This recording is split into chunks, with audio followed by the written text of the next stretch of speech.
บรรยากาศเฮ็ดภูบ่นี่เก็บบรรยากาศภาพงามๆแคมทางบ้านเฮาบ่มีเด้อภูเด้อไปน้ำก่อนเด้อถ่ายภูก่อนพี่น้องเอ้ยเมืองโค้งแล้วก็ต่อใส่เมืองสนะสมบูรณ์เนาะทักทายสบายดีเด้อพี่น้องจ้าตอนนี้ใกล้จะ10 โมง 11 โมงแล้วจ้าเฮาเดินทางเส้นเดินใต้ดีออกแต่บ้าน8 โมงพี่น้องเอ้ยได้มาเบิ่งนำกันว่าเฮาสิฮอดปากเซจักโมงเช้าสำนี้สิพาพี่น้องไปเที่ยวปากเซมื้อนี้นั่นเซ่แล้วเขาบอกบ่ไล่เขาบอกบ่ไล่คันว่าปากซองนะอันสวรรค์น่ะเพราะว่าได้อยู่ป้ามื้อนี้ในภูอนน่ะนะในภูหน่วยนั่นน่ะคือบ่เห็นฮอดภูป่านนี้นะเอาแนวมาแต่บ้านเฮาก็เห็นได้ภูหน่อยนี่นะแม่นซะบ่หาเว้าตัวโอยเห็นว่ากระหาเกิดก็อย่าตัวอะไรกว่าแห่งเสือง่ายนี่ว่าน้องมีภูก็ดีดิคันพูนผู้บนุลมอยู่มุกนะแม่นอย่างรถตะบางกองบ้านเฮาเห็นโลถ้าอยากเห็นผู้ไปแนมบ้านเฮาอันนี้ผู้ยังผู้ว่าเจียงบ่ผู้ยังไงอะผู้ยังซะบ่เห็น3 บาทนี่เน่บรรยากาศก็ได้เบิดแหละเห็นผู้น้อยเดียวนึงจักอยู่สิได้วันมาโลมันอยู่ไกลยืดกันได้บ่ตอนนี้เฮาก็เดินทางไป4 คนพี่น้องเอ้ยเบาเตี้ยบ้านนาแล้วก็เศร้าไว้แจ้งเอาดาววันเดินทางแข่งพ้นแข่งพ้นพี่น้องเอ้ยเดี๋ยวสิพาไปเที่ยวมานี่เดี๋ยวสิเก็บภาพบรรยากาศงามๆมาฝากเดี๋ยวนี้ยังบ่ทันฮอดหน้าปงนี่ก็ใกล้เติมเนาะเอารถส่วนตัวไปจ้าพี่น้องเอารถซาวสนิทนี่ยังบ่ได้เป็นละครเพลงจำว้ายสตรีอย่างมันน่าข่อยไปว่าแล้วฮอดหน้าปงมันก็จ่อสิพาไปใส่แล้วละครเพลงจะรีบไปไหนบนทางยิ่งไม่ดีหากคือแจ่มเลยสักคนมันตกเศร้าเลยเนาะพายุก็เขาพี่น้องเลยฮอดปักซักก็ใกล้ฮอดปักเซ่เนาะนอดปักเซ่ของใดแม่นฮอดจะปักซักของนั่นมันแดนเมืองหมดนี่ด้านน่ะมองได้อีกเคยใกล้ๆบอกกันได้เด้อันนี้เป็นเมืองโกงแล้วล่ะนี่มันมี3-4 ด่านพี่น้องเอ้ยลงปากเซ่ด่านได้เฮาก็ผ่านมาได้แล้ว2 ด่านให้ตลอดปลอดภัยด่านหลายที่ลงด่านหลายมาแต่ปาก2กูก็มีเนาะแต่ก็เอาเข้ามาในก่อนฮอดแต่ปาก2ก็ยังลัดน้อยเอาแต่แท้แห้งมาแต่บ้านเฮาผู้ก็มีด่านนี่ในคอนี่คลองหาคนคุ้มเบิ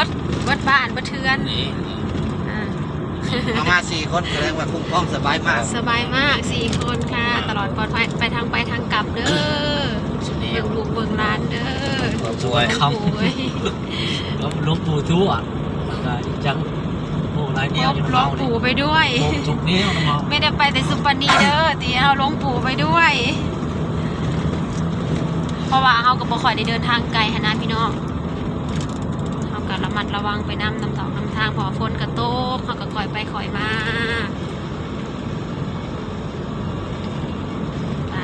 ค่อยไปนี่ล่ะปัจจุบันเจ้าบ่ได้บ่งรอไปเที่ยวพี่น้องจ้าเจ้าบ่ได้บ่องคิดบ่งรอได้ตัวนี้ออกไปทั้งทะเลเก้าเป็นลัก4ลัก5งานเนาะพี่น้องหมดลัก10ลัก11ลัก12กับมาสอดทางที่9พี่บริโภคได้นอนดอกค่าแต่เบิ่งผู้มันนอกผู้เด้มากกับมากแต่มากผู้ฝนก็สิมาเพราะฝนทางนาเนี่ยฝนตกแห้งขนาดเลยเขาตกใจท่วงผู้จนดาวันตื่นท่วงในใจเบาๆเอาเยอะท่วงในใจผู้สิได้ยินน้ำนะเราจะง่วงไปได้ผู้ลูกนะโอ้ยงามเลยพวกวันนั้นละย่ำแรกเมื่อเวลาหานอน2-3 คืนตะกี้นั่นซุปเปอร์นี่เมาโหลดเด้อไปใส่บริเห็นยังน้ำหมูและนอนอย่างเดียวหากแตกหากแตนผู้มือนี่ท่วงอย่างเดียวเศร้าเลยใช้ชีวิตในคุ้มค่าคุ้มบิลีเจอแต่นั่นตะกี้กับไปกันเฮ้ยหักเมาไปหอดเวียงกับเมาจะตายหลอดลมหลอดตายไปเวียงไม่ไปเวียงแล้วก็เซอัตปือเอาละตอนไปน้ำรถเมาเซกอง ซุมเฮาไปอะ แต่ว่าเขาเมานะเขาเมาเบียร์เขาบ่ได้เมา ไปเซกองกะเมาบ่ได้เมาเบียร์ได้เมาโหลดคักๆไปแล้ว แต่ กะ เบียร์เขาน่ะ เขาก็บ่ได้กินน้ำ เขา ก็บ่ เมา ได้ ร กิ ถ น เขาก็เมาคือกันหักไรหักหลังคือกันถามว่าเมารถบ่ห่วยเมารถแล้วเบิดเป็นลัง2ลัง เออ ในรถ ว่ากันนั่นไปกินเหล้าดองโพด บ่ทันอีกแล้วบ่ทันยังดาวันบ่ทันผู้อีกเลย เปิดลูกก็พูดให้พ่อลูกได้เอาลูกแม่ เพื่อเพิ่นสิเปิดกล้องได้ กล้องในเบิดไปหลายเติมนะความจำโทรศัพท์ ถ่ายจัง โอ้ยบ่ได้ถ่ายยังดอกพี่น้องก็ได้แต่ผู้นี่แหละ ของกาแฟจิบทาน แล้วฮอดมากาแฟนี่ความจำเมมโมรี่ เต็ม ได้แต่ผู้ลูกนั่น ลู ลู ก ก ไปฮอด นี่ ปากซองแห้งร้ายกว่านี้ได้ปูนี่มีคนนำโต๊ะคุณบัตร อาเซียกองโพได้พิสมา บ่ฮอดใจอยู่ฮอดใจแล้วเดียวนี่นะฮะก็สิฮอดปากเซแล้วเนาะอีก30กิโลบ่ ซองได้เอาปากเซ่ได้ ปากเซนั่นแหละ ได้ถึงปากซองจังหวัด80นี่พอไปปากซองก็สิ ธรรมศาสตร์พี่น้องเอ้ยสร้างหอดคักแต่บ่นี่นะใกล้สิฮอกปากซองแล้วเริ่มเป็นสีเย็นๆแล้วแหละบาดนี้ นี่คือที่แมนเริ่มเข้าสู่ปากซอง มันบริเวณยัง ความบริเวณแหละบอกหรือว่ากำลังเริ่มกับปากซอง บริเวณปากซอง ปากซอง2คอนบอก ต้องใช้ว่าผิด บริเวณ การจีฮอดแล้วพอทางไปถามประชุม มาได้เท่ในบริเวณปากซอง บริเวณปากซอง ไอ้นี่หัวคน รถไถ มาแถวนี้มีแต่พวกคาเฟ่เมื่อจะสิเอามาฝากจากต้นจากใดนี่ผู้ใดจากใดบอกเด้อ ผมขึ้นนู่นจะบอกถึงแล้วได้กันนั่นกันคอนกัน มีแต่ปลากาแฟขนาดอยู่หน้าบ้าน คันน่ะกะควัน ปัจจุบันเราเนี่ยมีแต่กุ๊กเป้าซ้ำสิกอดผู้ใดอยากกอดกุ๊กเป้ามาแถวนี้มีแต่กุ๊กกาแฟ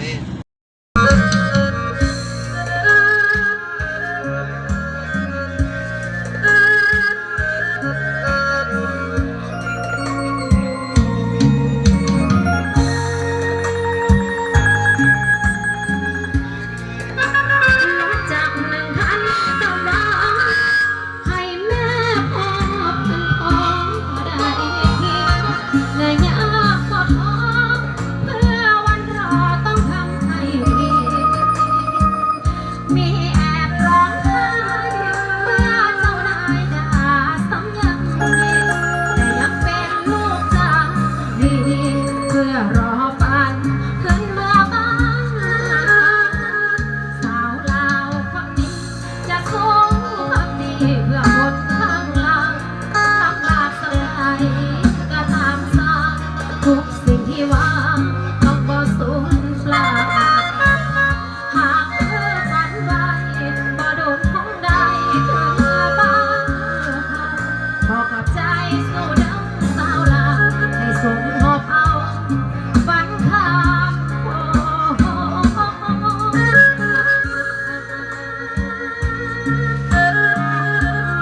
ขอฝากใจไปหอดสาวลาวสุโขสะพดน้ำลายใจบานทางกินจากพอจากแม่ไว้จะเป็นเสาเพลงนี้น้องใหญ่เนาะมอพิเศษให้ไงน้อยกันแล้วกันเด้อไปอยู่ทางนั้น เราลูกเสีย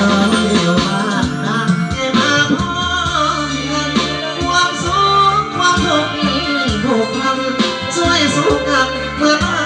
และน้องบัดนี้น้องสาวเป็นดาวอยู่อย่างวันทองเริ่มอายแล้วละน้องเรียนทองท้องนั้น มาฮอดเลยพี่น้อง หันเพลงสากลลืมแล้วความยากความจนลืมคนที่เคยเคียงคู่ลืมมุมลืมหมอนลืมพรลืมคนดูโซผมเป็นคนช่วยอยู่โซตัวได้อยู่ห้องแอร์พาวลืมมาว่าเจ้าเป็นดอกฟ้าลาดินภาพกลางแสงสีคนดีมีใส่เงี้ย ฝนก็ตกพี่น้องเอ้ย บ้านนอกก็จนน้ำมันก็สนใจแลอยู่บ้านนอก แต่ก็เพียงสายลมเมื่อแอบเพพังห่างไกลเสียสูงถูกสองทางเจ้าหมดหุ่นเนื้ออุ่นเจ้าคงต้องตกอย่าลืมบันดาของเราเถิดน้ำตาคงจะขอทำให้แอวกลมด้วยลมพอมาอยู่นาน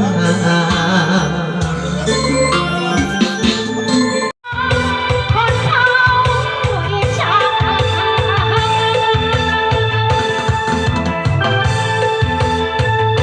วันนี้มีแต่ผู้สาวเด้อพี่น้องเด้อผู้ใดจะได้รักของไว้เนาะ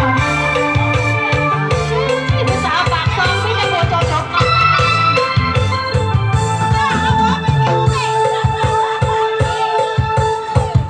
ผู้บ่าวกับผู้บ่าวนักร้องมาเห็นเฮ้ยเคยมาพี่โคตอกก่อนเด้อ ส่วนตัวเปิดข้อมูลก็เสื้อผ้าที่ให้น้องเอาอะไรมากันเนี่ย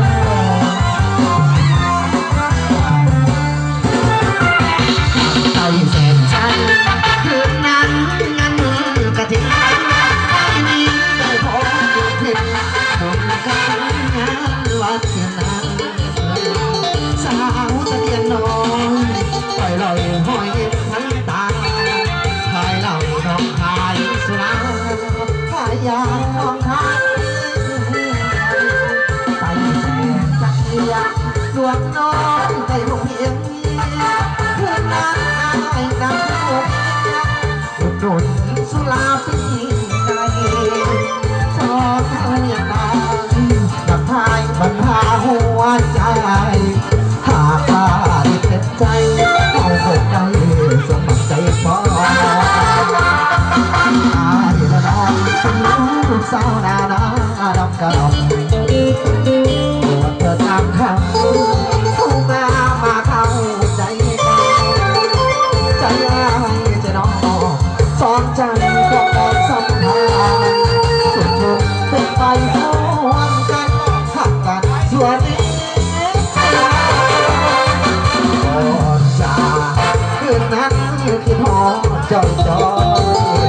ผู้สาวสันน้อยจอยคิดหอมมาขออาสาสมัครขอเป็นเพื่อนกันอยากเพื่อหัวสุดใจซื้อเป็นใจเป็นขาปากกา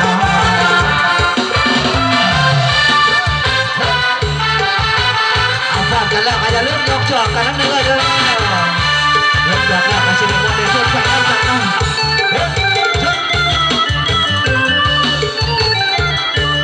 อายและน้องเป็นลูกสาวนาดำกะ